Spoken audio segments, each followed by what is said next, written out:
कैसे हैं आप? उम्मीद करता हूं कि आप बहुत अच्छे से होंगे और अपने इर्द गिर्द के लोगों का सबका बहुत बेहतरीन ख्याल रख रहे होंगे। आज का जो टॉपिक मैंने सोचा आपके साथ डिस्कस किया जाए वो ये है कि असल में ये वायरसेस होते क्या हैं। जैसे हम देख रहे हैं कि पिछले 6 महीनों से इस पूरी दुनिया को एक वायरस जो कि आंखों से भी नजर नहीं आता बल्कि एक बड़ी बड़ी दूरबीनों से भी इसे देखना तकरीबन नामुमकिन सा है। तो ये असल में वायरसेस होते क्या हैं और ये किस तरीके से हम लोगों की जिंदगियों में आते हैं और ये हमें कैसे इन्फेक्ट करते हैं। छोटी सी वीडियो है, कोशिश करूंगा कि इसमें ज्यादा से ज्यादा इन्फॉर्मेशन दे सकूं जो मेरे पास है। तो इस वीडियो को देखने से पहले इसको मेरे चैनल को सब्सक्राइब कीजिए, लाइक कीजिए और शेयर कीजिए ताकि आपको मजीद ऐसी इन्फॉर्मेटिव वीडियोस मिलती रहें। इस दौर से हम आजकल गुजर रहे हैं, इस दौर को शायद सदियों याद रखा जाए। बिल्कुल उसी तरह जैसे बहुत सारी वबाएं आज से सदियों पहले भी आईं और अभी मुस्तकबिल करीब में भी बहुत सी वबाएं गुजरी हैं, उनको याद रखा गया है। लेकिन जैसे एक वबा 1918 में आई थी जिसे हम स्पेनिश फ्लू कहते हैं और उसे H1N1 के नाम से भी याद रखते हैं।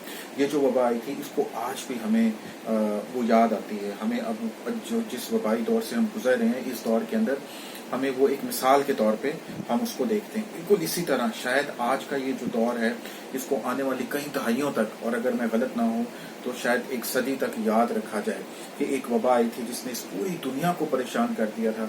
सब लोग सहम के रह गए थे, लाखों लोगों की अमवात हो चुकी हैं। आज इस वक्त जो मैं वीडियो बना रहा हूँ आज के डाटा के मुताबिक तकरीबन 6.5 लाख लोग कोरोना वबा की वजह से मर चुके हैं। तकरीबन 16.1 मिलियन यानी कि तकरीबन 1,60,00,000 लोग इससे इन्फेक्टेड हो चुके हैं और अभी नहीं पता कि ये कब खत्म होगी और ये कब तक ये सिलसिला जारी रहेगा। जैसे कि आज हमारे डिस्कशन का टॉपिक है वायरस असल में होते क्या हैं। तो वायरस को हम इस तरह से समझ सकते हैं कि ये एक ऐसा माइक्रोस्कोपिक इन्फेक्शियस एजेंट होता है जो सिर्फ लिविंग सेल्स के अंदर पाया जाता है। ये अकेला खुद से जिंदा नहीं रह सकता, इसको जिंदा रहने के लिए कोई लिविंग सेल की जरूरत होती है। वो लिविंग सेल इंसानों का भी हो सकता है, वो लिविंग सेल जानवरों का भी हो सकता है, वो लिविंग सेल्स पौधों का भी हो सकता है। जो भी जानदार चीज है वायरस को एक सेल चाहिए होता है जिंदा रहने के लिए और अपने आप को ग्रो करने के लिए। और कोई भी वायरस कितना अक्लमंद है या कोई भी वायरस कितना तेजी से अपने आप को फैला सकता है खामोशी के साथ किसी भी लिविंग सेल्स के अंदर, यही उस वायरस की कामयाबी समझी जाती है। इस आज तक दुनिया में बेतहाशा वायरस आ चुके हैं। जब से ये दुनिया बनी है शायद लाखों करोड़ों वायरसेस पाए जाते होंगे। बहुत सारे वायरसेस जानवरों में पाए जाते हैं, बहुत सारे वायरसेस इंसानों में पाए जाते हैं। हमारे जिस्म पे बहुत सारे वायरसेस अटैक करते हैं और उन अटैक को रोकने के लिए या उन अटैक से लड़ने के लिए हमारे जिस्म के अंदर इम्यूनिटी पाई जाती है। वो इम्यूनिटी उन वायरसेस से लड़ती है और उनको मारती है। और होता क्या है कि वो इम्यूनिटी जो होती है हमारे जिस्म के अंदर वो ना सिर्फ उन वायरस को मारती है बल्कि वो उनको याद भी रखती है। तो आज तक जितने भी वायरसेस आए हैं आज से तकरीबन लाखों साल पहले से जब से ये दुनिया बनी है, इंसान का जिस्म उन वायरसेस से लड़ रहा है और अपनी उस मेमोरी को जीन्स के थ्रू आने वाली नस्ल में ट्रांसफर कर देता है। तो आज तक का जो इंसान है, जैसे आज के दौर में मैं हूं या आप हैं, तो हमारा जिस्म बहुत सारे वायरसेस को याद रखता है और जब भी वो वायरसेस हम पे अटैक करते हैं तो उनको वो ठीक करता है और वो मेमोरी जो उस मेमोरी की वजह से जो एंटीबॉडी हमारे जिस्म में मौजूद है वो उसे फाइट करती है और उसे मार देती है। लेकिन अगर कोई नया वायरस पैदा हो जाए, ऐसा वायरस आ जाए जो कि हमारी बॉडी ने कभी नहीं देखा होगा, तो उसको समझ नहीं आती कि हम इसको कैसे फाइट करें।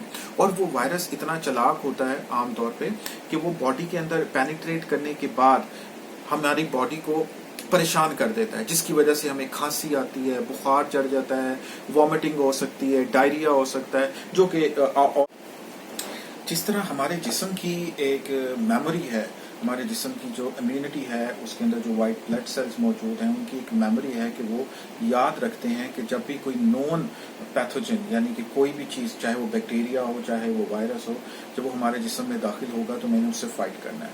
इसी तरह वायरसेस भी अपने आप को म्यूटेट करते रहते हैं वक्त के साथ साथ, वो भी अपने आप को चेंज करते रहते हैं।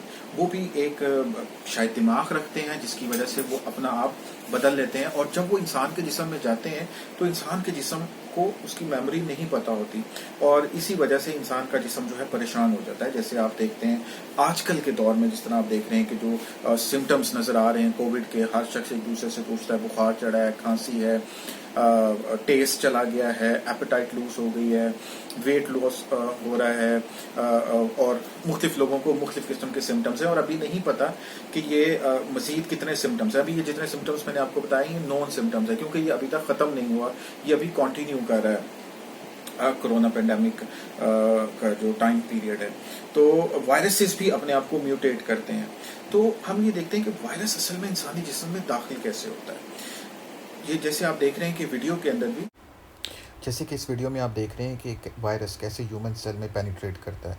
जैसे ही वो एक ह्यूमन सेल में पेनिट्रेट करता है और अपने जैसे बेतहाशा वायरस बनाना शुरू कर देता है, और साथ ही इस ह्यूमन सेल में डिस्टर्बेंस क्रिएट होना शुरू हो जाती है और दूसरे सेल्स भी इससे अफेक्टेड होना शुरू हो जाते हैं। इस दूसरी तस्वीर में आप देख सकते हैं कि वायरस 4 स्टेप्स में कैसे सेल में पेनिट्रेट करता है।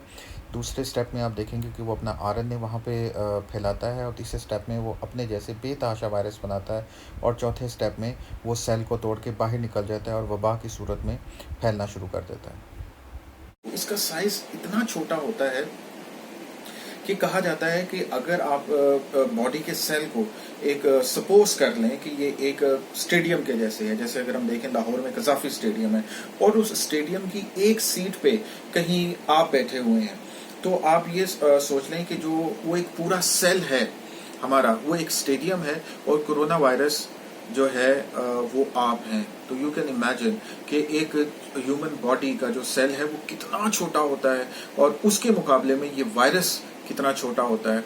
तो आप यहीं से अंदाज़ा लगा सकते हैं कि इसका साइज कितना छोटा है। आजकल के दौर में हम देखते हैं कोविड-19 का वायरस।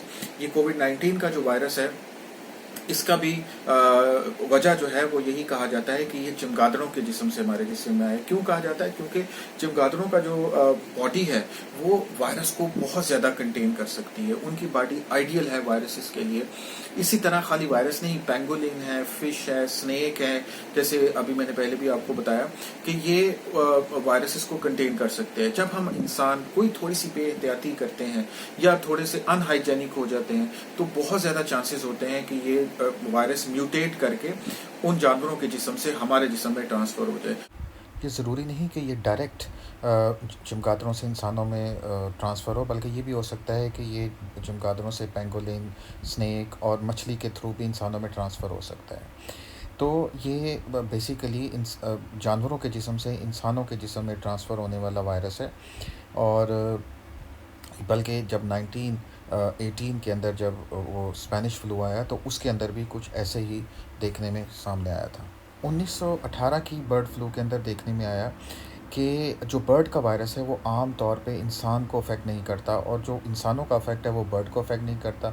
लेकिन हुआ ये कि जो बर्ड का वायरस था वो पिग में, और इसी तरह किसी इंसान के फ्लू का वायरस किसी पिग में गया, तो वहाँ पे एक ज़ूनोटिक वायरस H1N1 के नाम से बनना शुरू हुआ, जो कि इंसानों को अफेक्ट करता था, और इसके नतीजे में लाखों लोग जो है उनकी मौत हुई। जैसे हमने डिस्कस किया कि ये जानवरों से इंसानों में ट्रांसफ़र होता है, और बकरा ईद आने वाली है, तो मैं अपने तमाम दोस्तों को जो पाकिस्तान में मौजूद हैं उन्हें कहूँगा कि अपना बहुत ध्यान रखें, बहुत केयर करें। चूँकि ये वबा का टाइम ऑलरेडी चल रहा है, अपनी कुर्बानी का फ़रीज़ा ज़रूर सर अंजाम दें, लेकिन कोशिश करें कि ज़्यादा इंट्रैक्शन जानवर के साथ मत करें, और अगर आपको करना पड़े तो प्रॉपर जो है प्रिकॉशंस और प्रोटेक्शंस के साथ जो है उसको मलूज़ खातिर रखें, ताकि आप किसी भी किस्म के मज़ीद या कोविड या किसी और वायरस का शिकार ना हो जाएं। तो आप देख ही रहे हैं कि किस तरीके से ये वायरस फैलता है। तो उम्मीद है कि आपको ये समझ आई होगी कि वायरस असल में होते क्या हैं, और ये किस तरीके से हमारी बॉडी में एंटर होते हैं, और ये क्या प्रॉब्लम क्रिएट कर सकते हैं। लेकिन मैं ये बताता चलूँ कि मैं चूँकि मेडिकल का एक्सपर्ट नहीं हूँ, जो कुछ मैंने अपनी रिसर्च करके या थोड़ा बहुत इस पेंडेमिक के दौरान में देखा, सोचा, समझा कि वायरस क्या होते हैं, वही मैंने आपको बता दिया। उम्मीद है कि ये आपको इंफॉर्मेटिव लगा होगा।